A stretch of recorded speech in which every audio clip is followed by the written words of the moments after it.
Chers amis, bonsoir et bienvenue dans les Actus de chez nous. Les Actus de chez nous, ce sont les actus du parti politique chez nous. Vous êtes de plus en plus nombreux à manifester votre soutien des quatre coins de Wallonie, mais aussi d'Europe. Nous sommes en train de structurer le parti. Nous avons déjà eu des réunions à Liège et dans le Hainaut et nous vous préparons de nouvelles surprises pour la fin de l'année et pour l'année prochaine. Les Actus de chez nous, c'est aussi un espace de liberté d'opinion et de pensée. C'est un espace de liberté pour vous et pour nous. Vous entendez ici ce que vous n'entendrez jamais sur la RTBF et sur RTL. Et quand je parle de liberté, on sait de quoi on parle. La liberté, ce sera le fil rouge de notre émission d'aujourd'hui, parce qu'elles sont de plus en plus nombreuses à être bafouées. La première des libertés, c'est tout simplement la liberté de vivre en sécurité. Et celle-ci est de moins en moins assurée. Il y a chaque année en Belgique 1 million de faits criminels, il y a à peu près 50 000 agressions physiques, il y a à peu près 50 000 cambriolages et 5 000 agressions et violences sexuelles. Alors on pense évidemment directement aux femmes. Il y a eu le week-end dernier une manifestation dans Bruxelles à l'occasion de la Journée internationale contre les violences faites aux femmes. Nous sommes évidemment pour la tolérance zéro pour toutes les violences, les agressions envers les femmes, évidemment, et nous sommes pour une application stricte et sévère des peines pour ce sujet-là, évidemment. Tolérance zéro, et c'était une manifestation qui était organisée le week-end dernier par la gauche, des mouvements, des partis de gauche.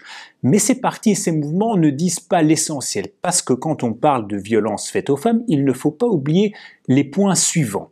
Alors un des points qu'il ne faut pas oublier, c'est que de nombreuses femmes aujourd'hui ne peuvent tout simplement plus circuler en ville. Circuler de façon habillées ou même en mini-jupe, elles ne peuvent plus sans subir des agressions, sans subir des quolibets, sans subir des insultes. C'est extrêmement grave et on l'avait vu il y a quelques années dans un reportage qui avait fait sensation avec une femme, Sophie Peters, qui avait été insultée lors de ses passages en ville. Et on sait évidemment que ces insultes, ces quolibets ont lieu essentiellement dans les quartiers à forte population immigrée.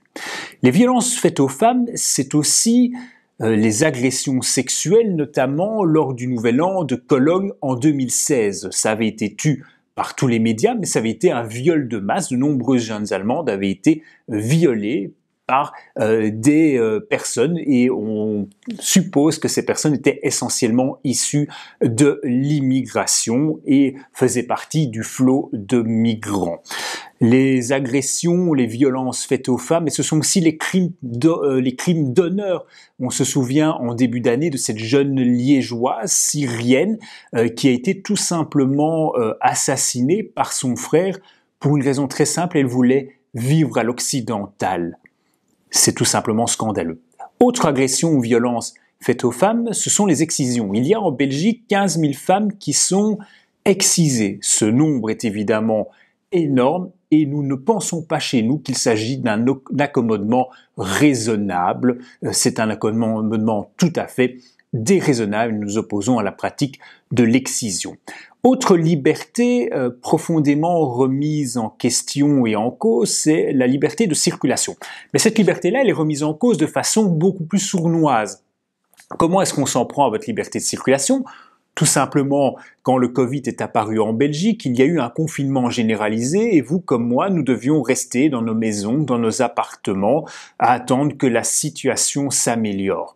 C'est une atteinte fondamentale à votre liberté de circuler, mais tout comme toutes les mesures qui sont prises aujourd'hui contre les automobilistes, par exemple les zones 30 dans les villes ou le prix exorbitant des carburants.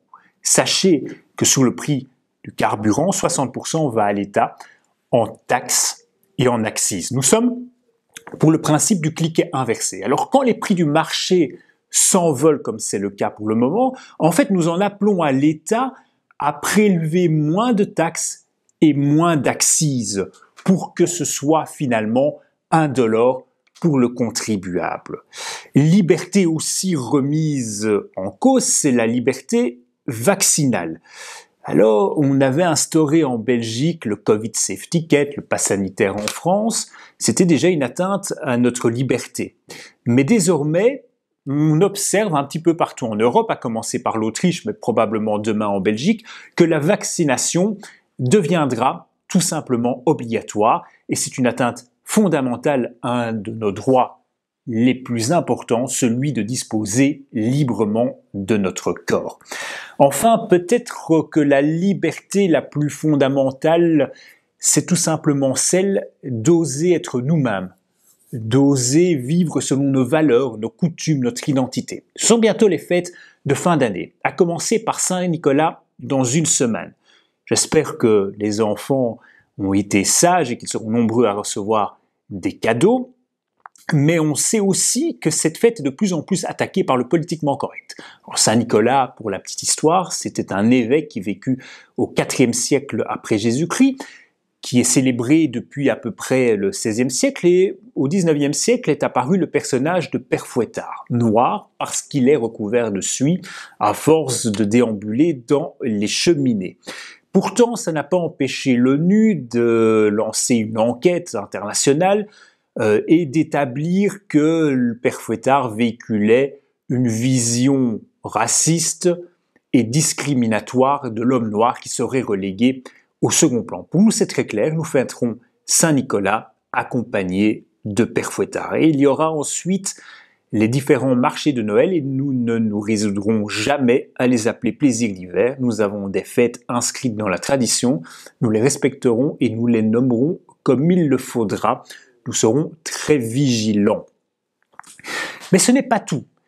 Aujourd'hui, le gouvernement fédéral belge a décidé de biffer de la carte d'identité la mention du sexe, tout simplement pour ne pas porter atteinte aux personnes qui se déclareraient non-binaires. À cette allure-là, on pourrait supprimer alors la date de naissance, le nom de famille, et on se demande bien à quoi servira encore la carte d'identité. On va quand même citer le nom des ministres qui souhaitent supprimer aujourd'hui le sexe de la carte d'identité. C'est le ministre de la Justice, Vincent Van Quickenborne, de l'Open-VLD, c'est la ministre CDNV, donc logiquement catholique, Annelies Verlinden, et c'est enfin Sarah Schlitz, la secrétaire d'État écolo à l'égalité des chances. C'est la même, en fait, souvenez-vous, on en a déjà parlé dans les actus de chez nous, qui avait nommé à l'Institut pour l'égalité homme-femme une femme voilée et proche des frères musulmans.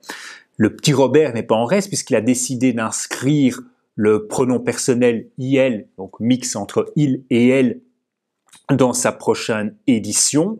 Mais où va-t-on? Ça s'inscrit aussi dans tout ce qui est écriture inclusive. Mais imaginez-vous seulement une minute devoir lire Notre-Dame de Paris, que je lisais il n'y a pas longtemps, de Victor Hugo, en écriture inclusive et avec des pronoms personnels il. Ça perd de son charme, et le charme, c'est tout simplement la langue française. La Commission européenne, elle, vient de lancer à l'adresse des institutions européennes un document les invitant à ne plus utiliser de notions genrées et à ne plus utiliser des prénoms comme Jean ou Marie, car ils sont trop connotés, et tout ça dans une démarche, disent-ils, de communication inclusive. On en est là aujourd'hui. Enfin, nous terminerons ces actualités avec un fait, une actualité triste qui nous a fort touchés aujourd'hui, c'est le décès de Grand Jojo. Alors la culture est quelque chose d'assez vaste, quelque chose d'assez indéfinissable. C'est ce qui reste quand on a tout oublié, disait Édouard Herriot. Et un homme sans culture est comme un arbre sans fruits, disait Rivarol. Alors la culture peut être universelle quand elle se défie des frontières et des époques. C'est par exemple le cas de Beethoven. Mais la culture, c'est aussi quelque chose qui est enraciné et quelque chose qui est rattaché à une époque. Et en fait, notre époque, elle a été marquée par Grand Jojo. Combien de fois n'avons-nous pas célébré des anniversaires et des fêtes de mariage avec la musique de Grand Jojo, Jules César, Chef un petit verre, on a soif. Grand Jojo était authentiquement bruxellois, né dans les Marolles, et nous levons aujourd'hui notre verre à sa mémoire. Bon vent, Grand Jojo. Je vous dis bonne soirée malgré tout, et je vous dis à dans 15 jours pour les prochaines actus de chez nous. Au revoir.